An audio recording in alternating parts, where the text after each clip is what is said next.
Alright. Hello. Episode 6, I believe. Episode 6 or episode 5. Um, so, yeah, we're going to cover the NFL starting with Monday night and then go on and look at the schedule for the NFL and the NCAA this week. Side note, over in the MLB, Cal Raleigh has hit his 60th home run and is still favorite for AL MVP. A lot of people are saying it's between him or Judge. Yeah, there's multiple guys in Major League Baseball that have hit 50 plus home runs this year. So you're too young to remember this, but that kind of reminds me of all those years where Sammy Sosa and Barry Bonds. I know that was the Royd era, but I'm talking about just volumes of home runs. It kind of reminds me of that. It's crazy because pitchers are throwing harder than they ever have before. So it's interesting. You're not going to hear me talk a lot about baseball because it's just too much for me to keep up with. And my Braves are just struggling this year. And our Tigers looks like are going to find a way to not just lose the division, but lose the playoffs completely. So no, we're not okay. But Jerry, you said you wanted to start with the NFL, Mm-hmm. and I have a leading question for you since the NFL is your thing. Uh, excuse me, I apologize. Um, we kind of talked in one of our first episodes as we were picking, favorites for the Super Bowl, for divisions, for overall best teams in the NFL. We both felt like the Ravens were a strong Super Bowl contender coming out of the AFC. We kind of felt like the two-headed race, as it were, was Buffalo and Baltimore. Baltimore now sits at one win and two losses. Their two losses are on the road at Buffalo and then home this past Monday night on Monday Night Football to the Lions. So my question for you is it time to jump off of the Baltimore fandom bandwagon's probably too strong a term because I think they're still really good, or have their first three games just been brutal? You got Bills, Browns, they won that game like they were supposed to, 41-17 in week 2. And then Lions, you lose by 8 at home, but you gave up 7 sacks. So what's your thought on Baltimore? I think it might be time to get off it. They're still a good team, but I don't think they're as good as we saw them earlier a couple weeks ago because the defense has been non existent, really. I've heard that the secondary has not been there. Um, you said 7 sacks. Yes, yes. Um, in the past few weeks, their best receiver has been Mark Andrews, so he's a good guy to have as your first option. And I saw another thing where Derrick Henry has fumbled in all 3 games that the Ravens have played. So I think once they get these few errors down, they might be back on how we saw them. As of right now, I don't see the Ravens being the team that we saw them as a couple weeks ago. Now, the Yeah, first 3 games are brutal because you have Buffalo and Detroit, and then is that the Chiefs they have next yeah. week? They go to the Chiefs. Their next couple games should be very winnable at the Chiefs. Chiefs are struggling this year by the Chiefs standards. Yeah. And then, right now the Texans sit 0-3. They play the Tennessee Titans this weekend, who are also 0-3. So you got to think those two teams are winnable. You got to think they can beat the Rams. Then it's Bears, Dolphins. You got to think those are winnable, very winnable. And then to the Vikings have been up and down. The rest of their schedule, I think, plays into their favor. I know there's no easy outs in the NFL. But again, after the Rams, they go versus the Bears, at Dolphins, at Vikings, at Browns, home to the Jets, home to the Bengals, home to the Steelers, at Bengals, home to the Patriots, at Green Bay, and they end the year at Pittsburgh. So I see a very doable schedule for them in the future.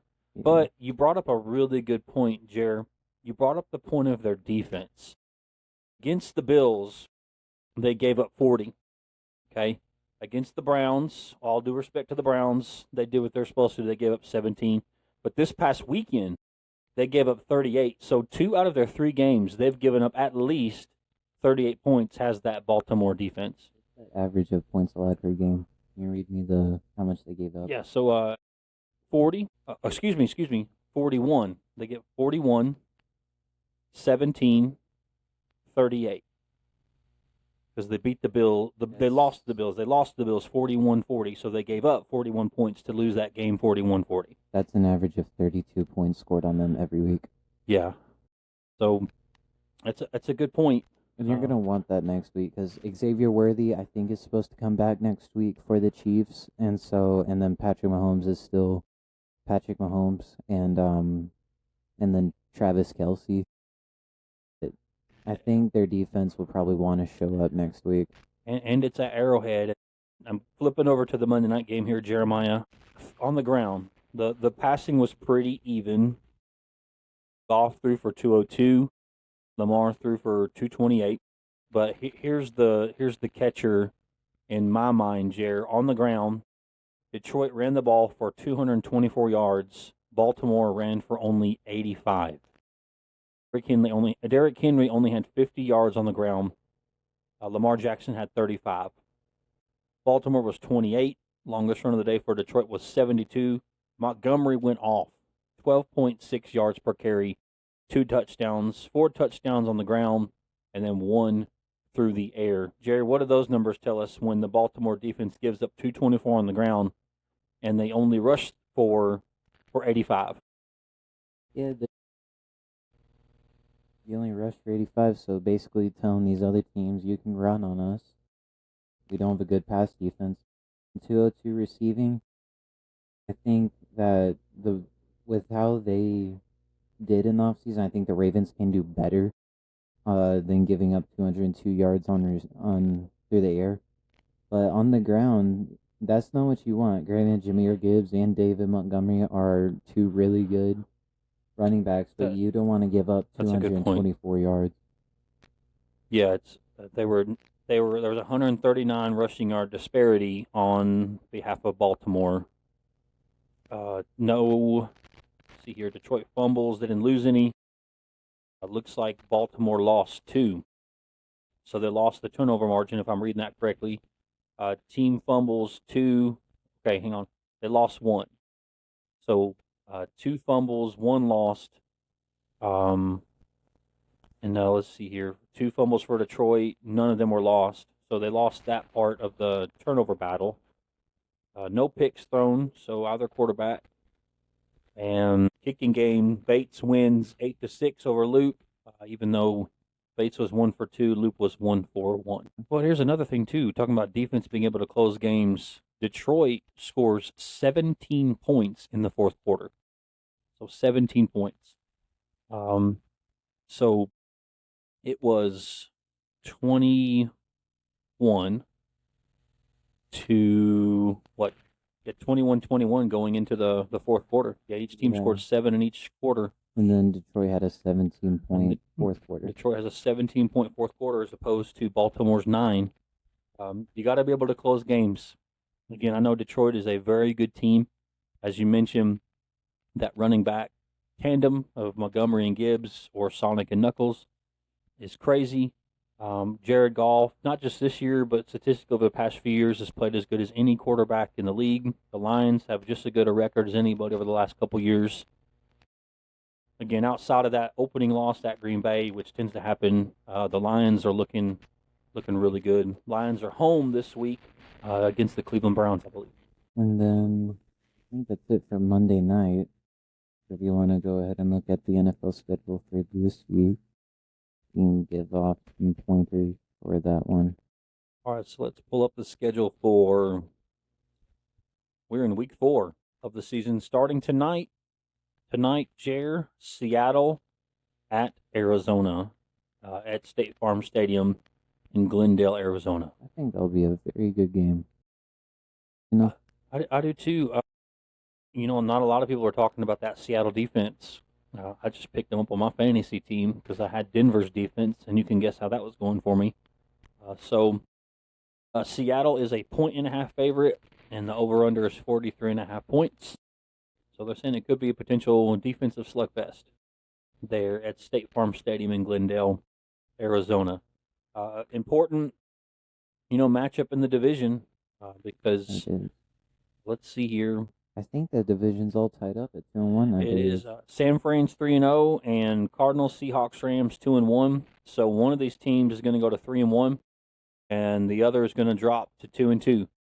So that's going to be interesting, for a firm hold on second place as the Cardinals and Seahawks play tonight in Glendale. All right, Jerry, I'll call out some of these matchups. Just stop me when you get to some that are intriguing.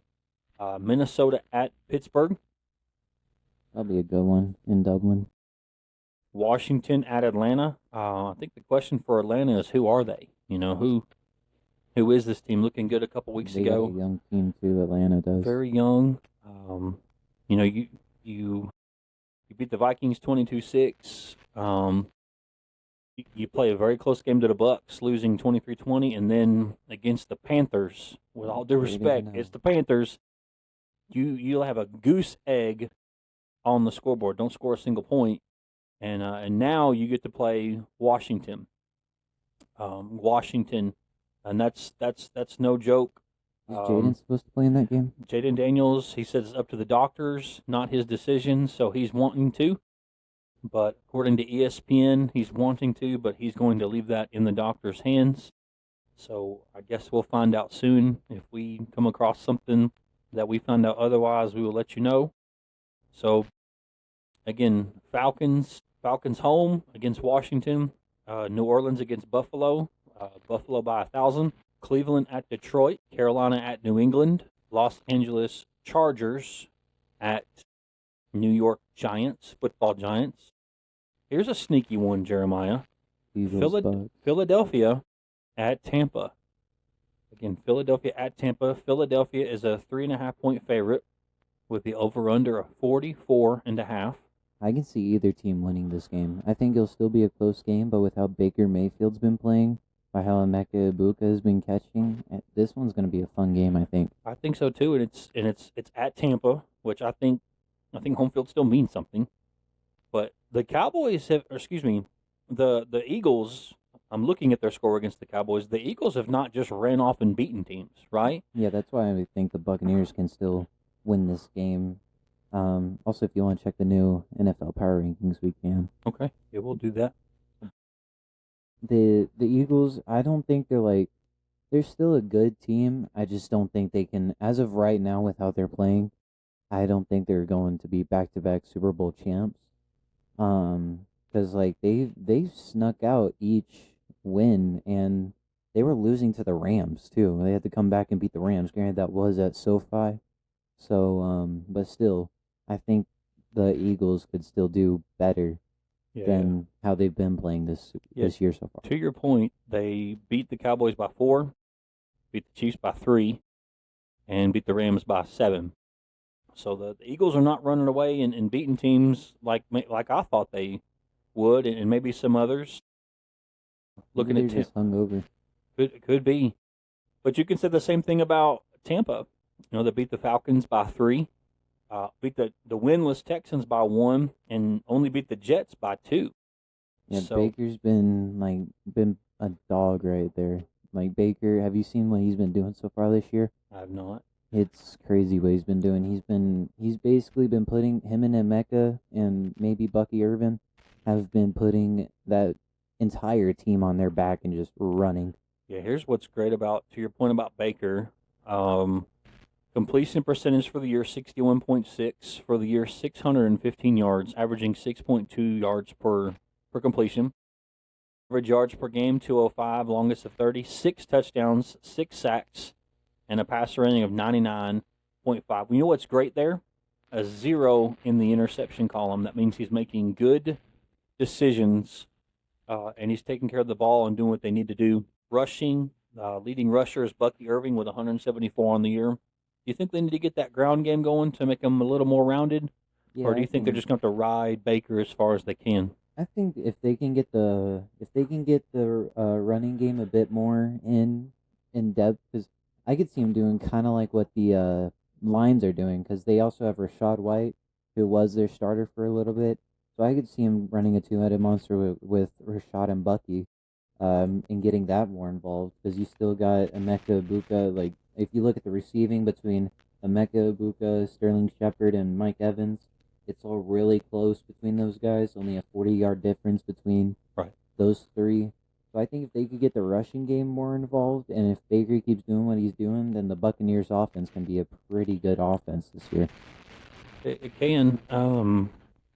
Again, the most points they've given up is 29, or excuse me, 27. So the most they've scored is 29. The most they've given up is 27, but that's against the Jets. So Eagles coming in there at 1 o'clock. The 1 o'clock game, at least Eastern time on Fox. So I think that's an interesting game. I think I have Tampa.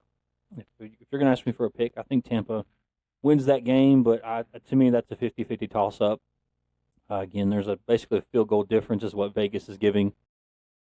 Battle of the winless, where your Tennessee Titans go on the road to Houston.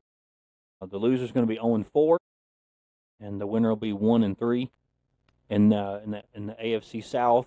Now, do you think this might be the game that might get Brian Callahan's seat warming up and might possibly fired after this game? Because you go 0-4 with not too different of a team, but with a new quarterback. I find it hard to believe he's brand new, right? Is this first year or second? Second year. Second year.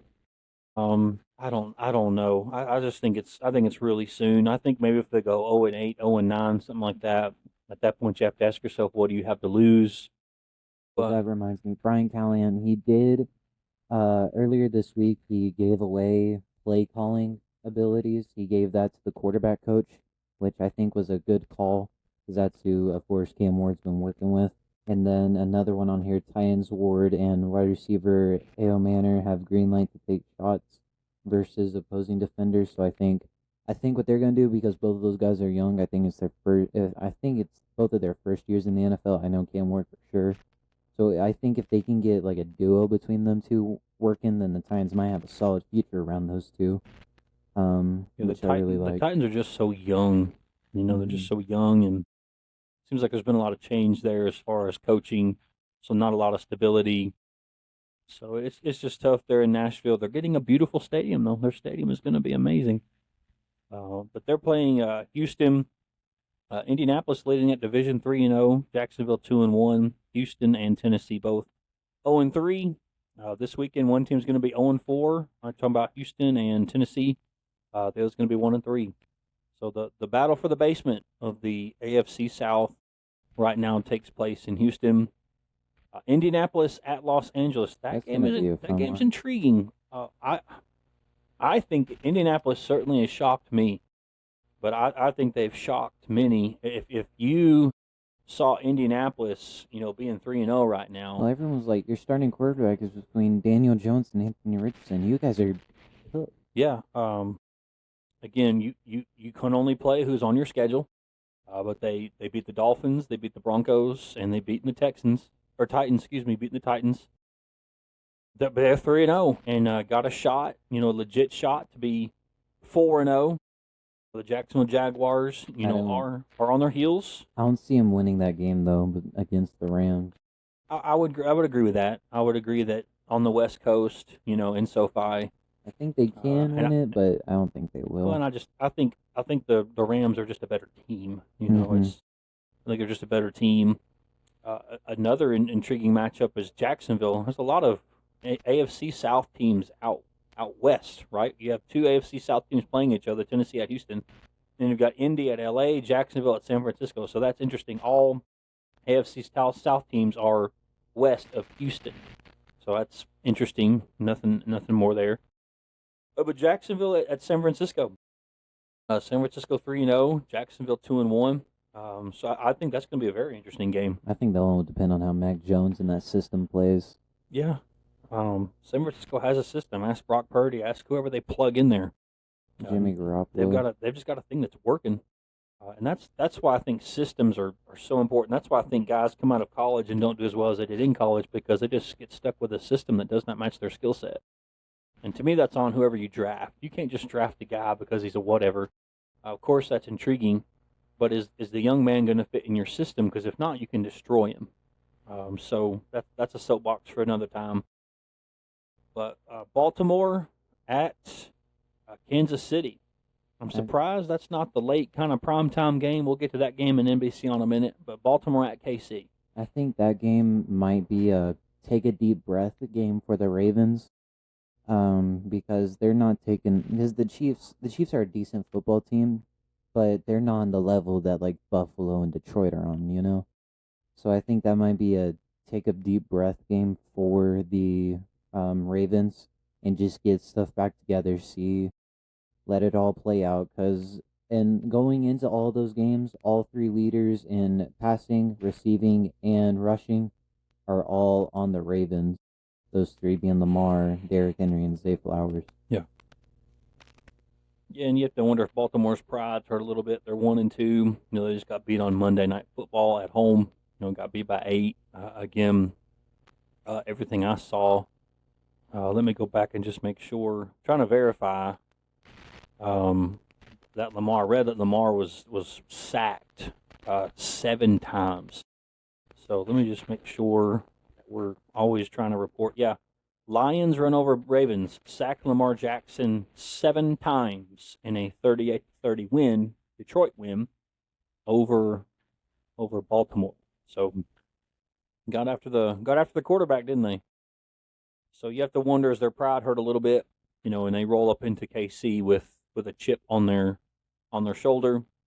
Here's a can't miss game in Vegas. Bears at Raiders. Can't miss TV right there. I think that'll be another fun It'll one. be fun. It's a battle of like the future, basically, because both of those teams are very young and both of them have high pick prospects on both teams. Slightly, Geno's already thrown for 831 yards this year. However, his touchdown and interceptions are a wash because he's thrown 4 of each. So for every touchdown he throws, he also throws a pick. How about this one on Sunday night? Packers Cowboys in Dallas. Yeah, I mean, obviously the main line is Parsons going back to Dallas and, you know, potentially, you know, sacking Dak Prescott. Green Bay's a 6.5-point favorite, over under 47.5. I think the Packers have the opportunity just to go and then roll them. Yeah. I just think the Cowboys are so disheveled. They've done it before. A couple so years ago in the playoffs. I know this is stating the obvious, but I think that game's going to be razor tight, or the Packers are going to run away and hide. I just don't think there's any in between. Well, yeah, the Cowboys' defense hasn't been that good this year. So, and the Packers' offense has been, and when working, they've been doing really well. Yeah, I just, and again, I know that's the 8:20 Eastern time NBC. That's the big, you know, Sunday night game of the week where Carrie Underwood will be singing. So, yeah, it's intriguing, but is it intriguing because of the way teams are playing, Jeremiah, or because of Micah Parsons going back to Dallas? The media is probably going to say Micah Parsons going back to Dallas, which is probably the big reason why, because I don't think a lot of people want to watch the team and just came off a loss, to all due respect, but the Browns. Yeah, and to your point, if it's not for that story, this is not the NBC game of the week. It's probably Baltimore at KC. That's the game I think as an NFL fan I'd much rather see. But I get it. You know, if Parsons does get after Dak Prescott, like you said, the media will go ballistic. Then Monday night, I don't know why. Don't know why they do it, but they're having not only one bad game but 2, where the Jets go to Miami to play the Dolphins, and the Bengals go to Denver to play the Broncos. Bengals are a sneaky 2-1, you know, but hey, here's a let's find the silver lining, Jeremiah. Did you see how Jake Browning played though the last week for the Bengals? Played Not well. Good. But here's the silver lining, Jer. Either the Jets or the Dolphins are going to get their first win. Celebrate. That might be the Jets. We'll celebrate that. Hey, the way the Jets have been playing and played last week, yeah, I would have to agree with that. It's in Miami, so we'll see. Vegas thinks that game's a toss-up. 2.5-point favorite are the Dolphins, 44.5 over/under. And then Bengals at Broncos. Broncos are actually a little bit over a touchdown favorite. I think it's because Joe Burrow's out. Yeah. Oh, while we're pulling up the power rankings, I'm right now doing like a franchise in Madden, and I'm like a couple years in the future. I think I'm in like the year 2034, I think. And guess who's the backup on the Chiefs? Who's that? Lamar Jackson. Oh, who's the starter?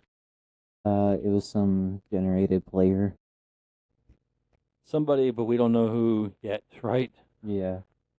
Mahomes was already retired, which I didn't get why Patrick Mahomes was retired before Lamar did. We are working on the power rankings. Let QB rankings. That would be fun to do sometime. QB rankings. Create like a tier list or something. I kind of like this top 5 this week that the NFL has. Only disagreement I have is number 1. I'm trying to find, where do I find the power rankings on this? I just searched NFL power rankings. Okay. Forgive us for the silence. Jeremiah, who would you have as number 1 for without having looked at this yet? Who do you see as the number 1 team in the league right now? Probably Buffalo. I would agree. I had to give it to anybody. We have found it, folks. Sorry about that. Sometimes technologies. We got to find week 4. It's alright. It should already be on week 4. Yeah, it is. They still have the Eagles, if this Yep. is accurate. Yes, this is the latest ones. So yeah, the Eagles are still number 1. Number 2 is Buffalo. Number 3, up 3 spots, is Detroit. Number 4, up 5 spots, is the Chargers. And then, actually, at a standstill, still number 5, the Tampa Bay Buccaneers. Green Bay goes down 2 spots to 6th. Baltimore goes down 4 spots to 7th. Commanders stay at 8. Indianapolis goes up 3 to 9th. Then the Rams drop 3 to 10. So both LA teams are top 10 in the NFL, and then Kansas City stayed put at 11. Yeah, I'm reading this stat by the Colts, and this is staggering. According to NFL.com, the Colts have committed 0 turnovers through 3 games, and they've only punted the ball. Daniel Jones, 3rd in the NFL in pass yards, leads qualified quarterbacks in yards per attempt, and is accounted for 6 touchdowns. Jonathan Taylor also belongs in MVP discussion, as a 26-year-old back is enjoying one of the best starts of his career. He is on the road again at Rams this Sunday, and if the Colts can pull that one off, they're saying it's time for some buy-in, which I would agree.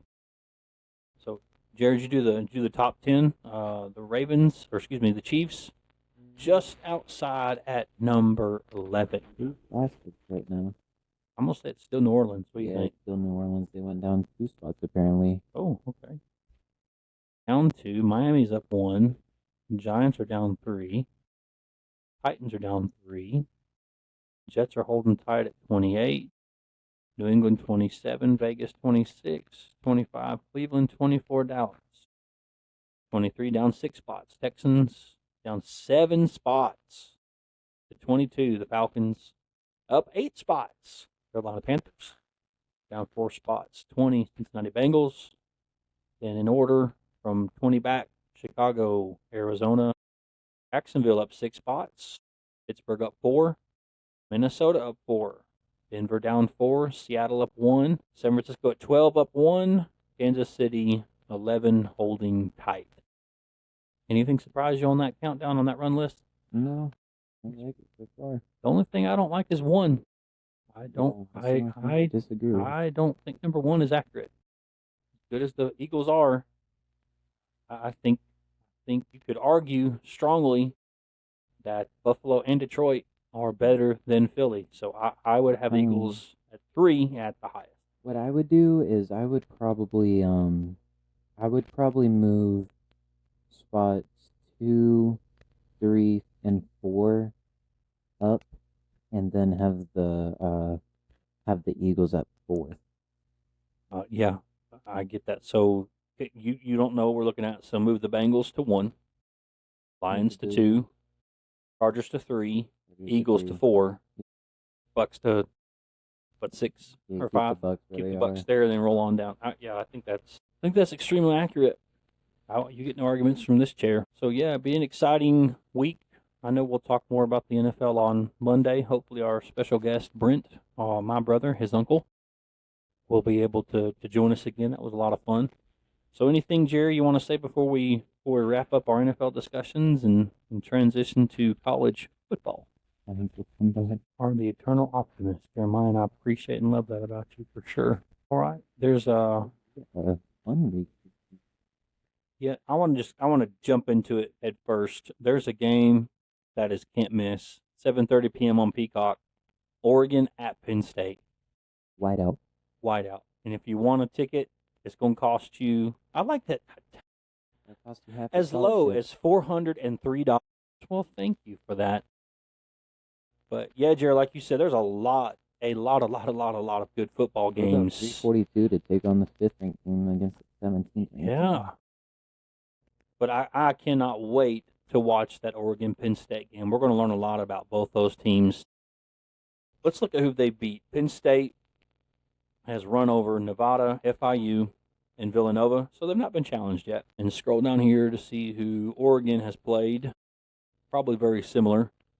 Montana State, Oklahoma State, Northwestern, and Oregon State. So really, none of these teams have been challenged, but both these teams are very much in the playoff, talk, as far as them being in the playoffs, and very much alive as far as, national championship contenders. Another sneaky game. I think Ohio State will dominate, but a 3-0 Washington is welcoming the Ohio State Buckeyes out there. 3:30 kick. That's a rough deal for Ohio State, having to go to the West Coast. But Ohio State heads to Washington to play the Huskies. What if the Huskies upset? Oh, I was going to probably say no more West Coast games. I will shout hallelujah if that happens. So one more time, Jer, I'll just stop me when you want to. Florida State 3-0 goes to Virginia. Virginia 3-1, 1-0 in the ACC. Little sneaky there. So Florida State in their first ACC game on the road. 24 ranked TCU at Arizona State. Arizona State is 3-1 overall, 1-0 in the Big 12. TCU 3-0. This is their first Big 12 game. Then the early kicks. And Jerry, I'm just reading these kind of wholesome, so stop me when you're good. 16th ranked Georgia Tech goes to Wake Forest. Wake Forest 2-1. Wake Forest is 2-1, but 0-1 in the ACC. Georgia Tech 4-0, 1-0 in the ACC. Here's a game I want to talk about, Jared. 21 USC at 23 Illinois. Illinois got embarrassed. They got destroyed. They got humiliated, and a lot of other words that I can think of right now against Indiana, a team that we both had to profusely apologize to the Hoosiers for. But now USC comes rolling in there. What do Brett Bielema and the Illini have to do, because they got embarrassed against Indiana? I think you see this as an opportunity to get yourselves back on the map, because people were talking high about you. You were ninth all year, and people were saying you have a shot to go to the playoffs. And then Indiana comes in there and turns Champaign into their home. And so I think for Illinois, just see this as a redemption game. Get yourselves back on the map. Collect your thoughts this week, because USC is a tough opponent. So just use this to get back on track. And then Notre Dame, Arkansas, I think will be a sneaky one as well. Sneaky one. And I'm just pulling up the schedule because Notre Dame's schedule has been brutal outside of Purdue. At Miami, I think Miami is a legit national championship contender. I don't know that Miami loses a game the rest of the year outside of maybe Florida State. Miami might be best team in the nation right now. Very well could. They lose to a really good Texas A&M team. Handle Purdue, which they should. Now they have to go to Arkansas. Notre Dame, they're playing some folks. Granted, they're 1-2 overall. So they're going to roll up into Arkansas this week. Woo Pig Suey. I think it's going to be an interesting game. Man, if Notre Dame loses, they're 1-3. That might get them out of their rankings. The team that played for the Natty last year will be 1-3. Vanderbilt continuing to play. Well, I shouldn't say nobody. Utah State's 3-1, but Vanderbilt should be able to handle their business there and move to, catch this, 5-0. But we've talked about Vanderbilt, Jerry. We've chronicled them. The back half of their schedule after this Utah State game at Alabama, home against LSU, home against Missouri, I hope at LSU Texas, goes in there and beat the brakes off them. Home to Auburn and Kentucky, then closing the year at Rocky Top. So we should get a bye week before.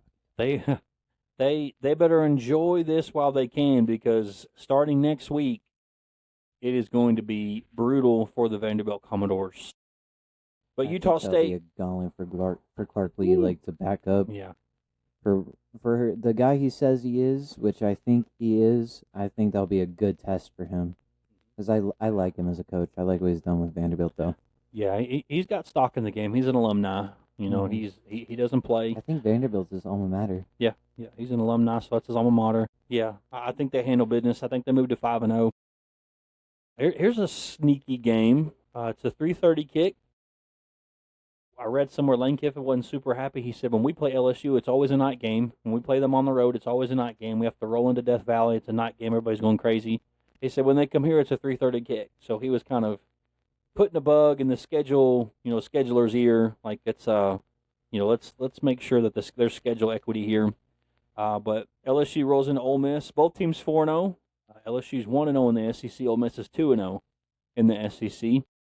What do you think about that game, Jeremiah? LSU's offense was Ole Um, Miss's offense, high scoring probably. I think this will still define who LSU is, especially on the defensive side of the ball, because your biggest like opponents have been Florida and Clemson. Right, Look at right. both of those teams right now. And so I think this will be the true, because Lane Kiffin and Ole Miss is an offensive unit, Yeah. especially with him as that coach.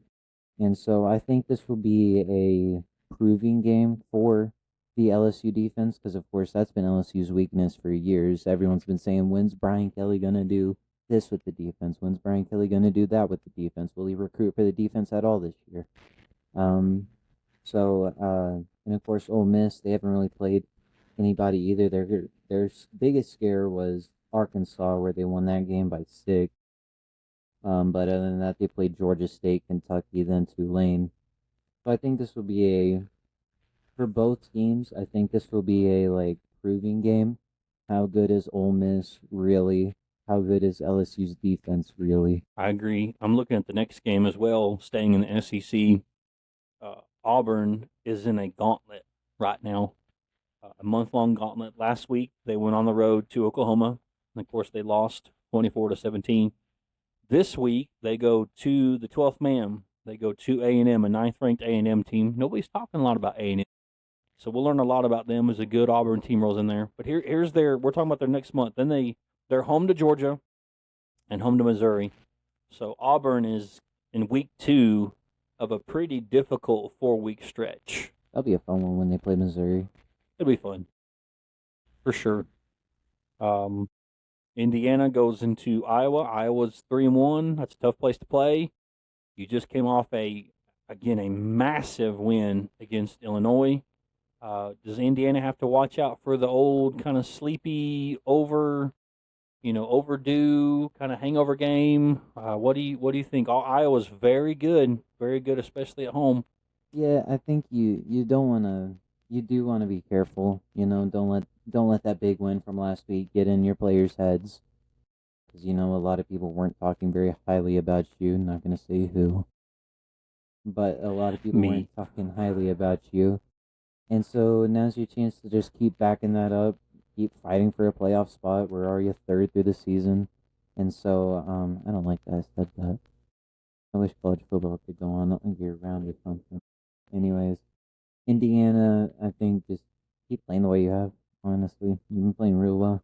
yeah, that game's at Kinnick, and Iowa City. Next, again, staying or moving over to the SEC from the Big Ten. That Indiana Iowa game is a 3:30 kick on Peacock, and then 4:15 in the SEC on the SEC Network.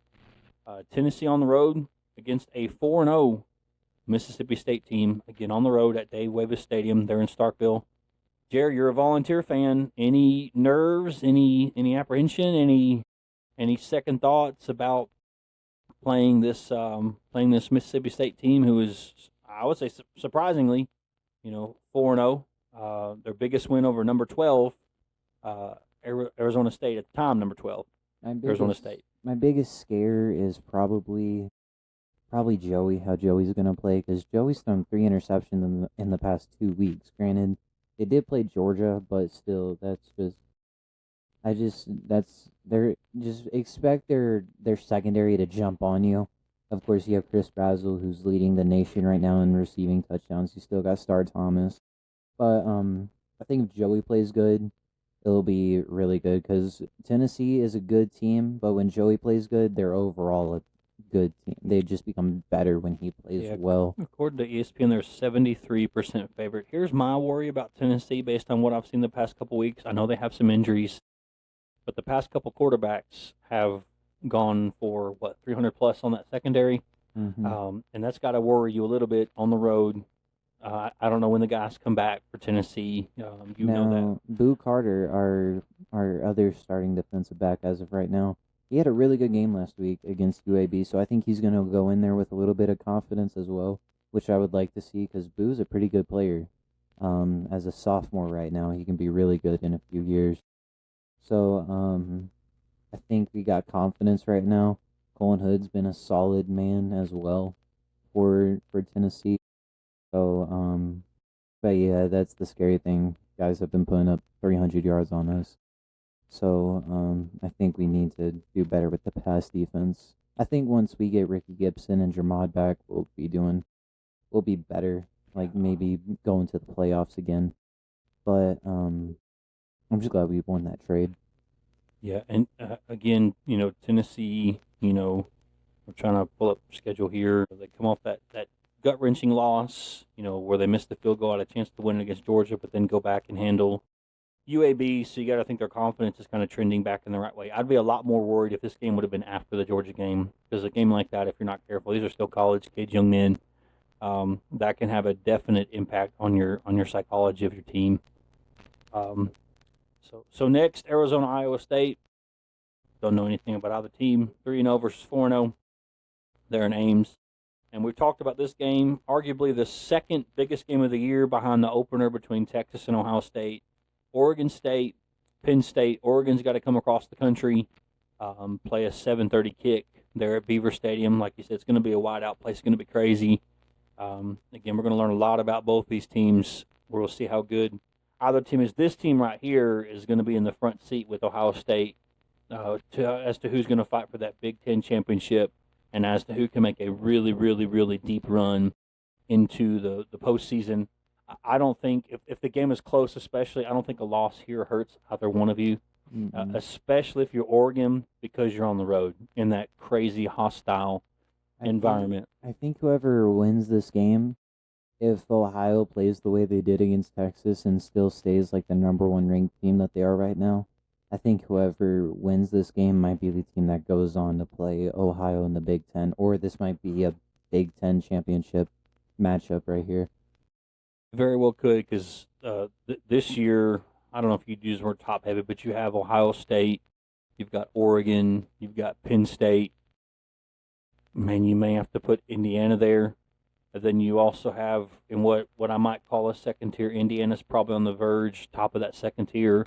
Michigan, USC, Indiana/Illinois, so these are two of the big dogs, though, in the Big Ten. This should be just a fantastic game. Can James Franklin come through in a big game? I think that's been something that's kind of marked his career. Can he come through in this big game? Everything he wants is in front of him, and this game is at home. And then also at 7:30, I guess you better get your remote controller ready to toggle back and forth, because at the same time, have the Oregon game on your TV, then the game on your phone. What are the scheduling people doing? At the same time, you've got Alabama at Georgia. So when I was a kid, I'm dating myself here. There used to be a previous channel button when we had cable, and it would go back to whatever previous channel you had, and you'd give that thing a workout. But Jerry, we may have one game on in the den and the other game on in the living room, and just run back and forth. Yeah, that's definitely a couch night. We're not doing anything Saturday night. I really want both teams to lose that Alabama-Georgia game, because Alabama's too close to Tennessee and Georgia. Spoken like a Tennessee fan, I think Georgia wins. I think they win, maybe more convincingly than some think. That's going to put Bama at 2-2, 0-1 in the SEC. If Georgia wins, they'll be 4-0, 2-0 in the SEC. But we're going to learn a lot about both these teams. I'm trying to see who Georgia's played. I know they played Tennessee already.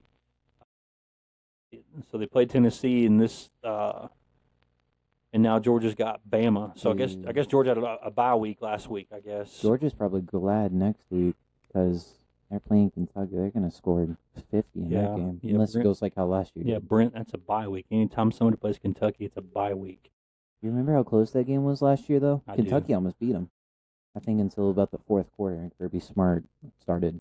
Missouri plays UMass. UMass is 0-3. Missouri's favored by 43.5 points. UMass just must be getting a check.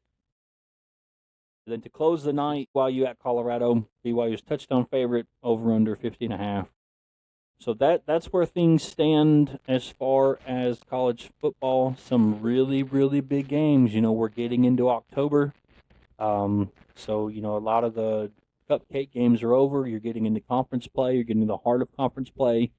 So I think, especially over the course of the next 3 or 4 weeks, we're really going to see who's good and who's not. I think over the course of the next couple weeks, you're going to see some separation as to who's really good and who's not. Because you have these teams who look good on paper, but they've really not been challenged yet, and they're going to be challenged in the next couple weeks. That's what I see for Ohio right now.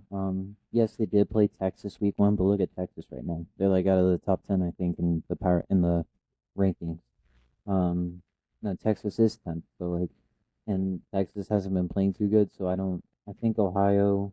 I'm not fully sure on how good Ohio is because as the weeks have gone on, of course they've been playing not so good teams. I think Penn State will be their biggest challenge because outside of Penn State and Illinois, Ohio really has nobody until Michigan. But like still, outside of Penn State and maybe Michigan, I don't see much of a challenge here for the Buckeyes. So I don't know if they're a true number one right now. Because a couple weeks ago when they played Grambling, I was like, yeah, they're a true number one team. They just beat Texas.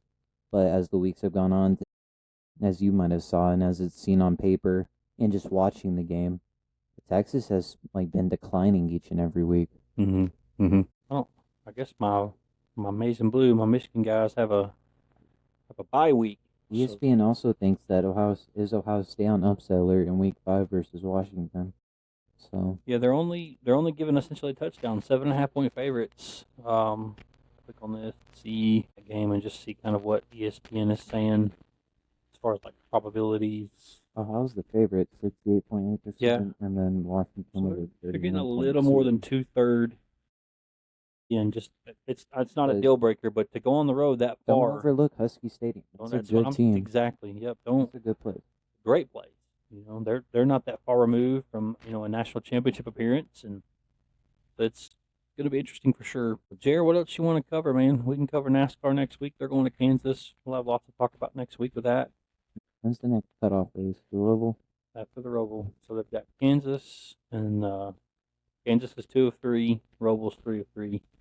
And then they go in the round of 8, which is Vegas, Talladega, Martinsville. And I know a couple guys that are going to be at that Talladega race. Just saying. The American League East is up for grabs right now. Toronto and New York have the same thing. Boston's only 3 out.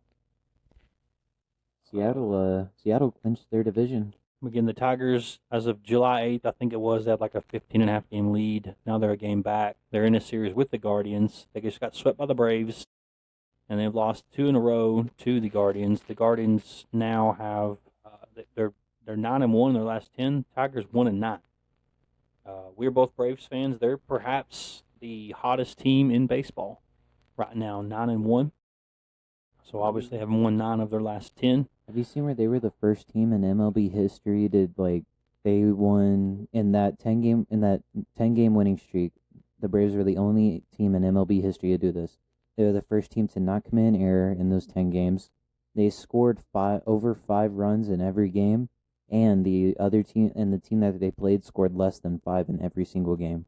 So they won 10 straight games just by blowout without committing a single error, they're the only team in MLB history to do that. So somehow the 2025 Braves have a trophy and have a spot and play in MLB history.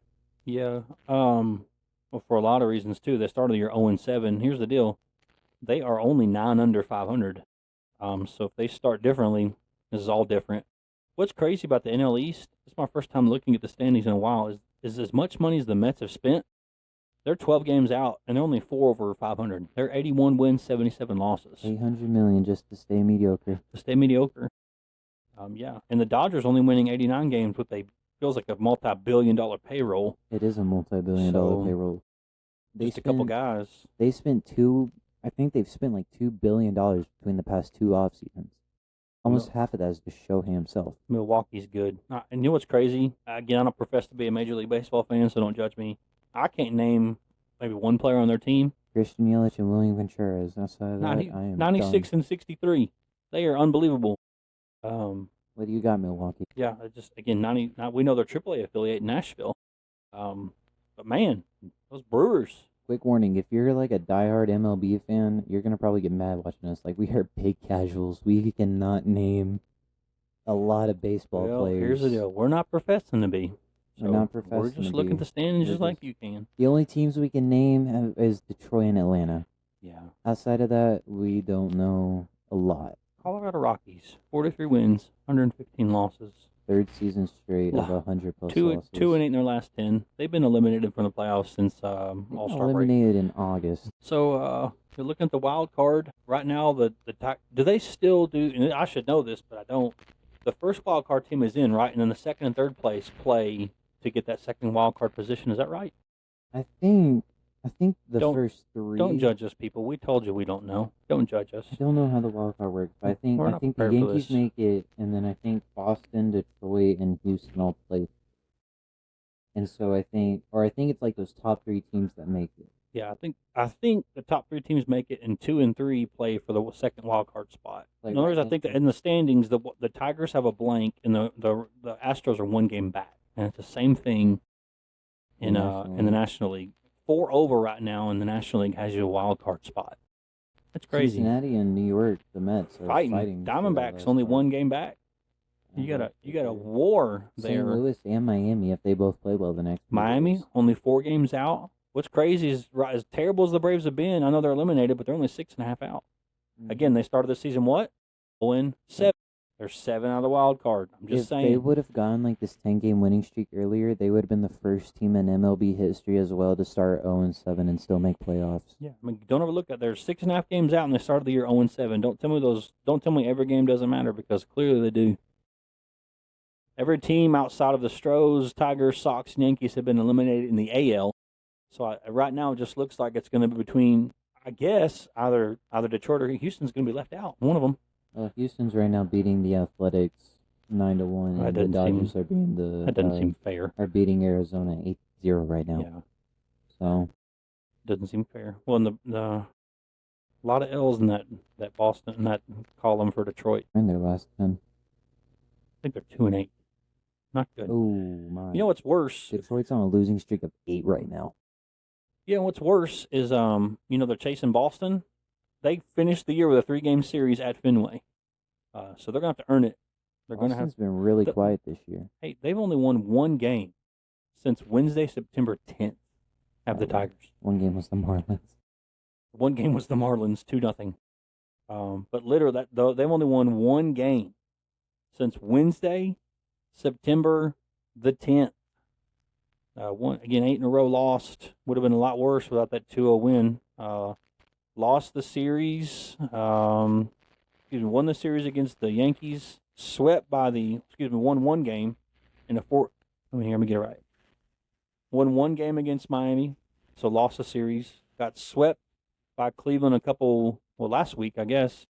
Swept by Atlanta last weekend, and tonight are on the verge with Milton on the mound of getting swept by Cleveland, and then closing the year with the team you're chasing at Fenway to finish the year. The year finishes this Sunday.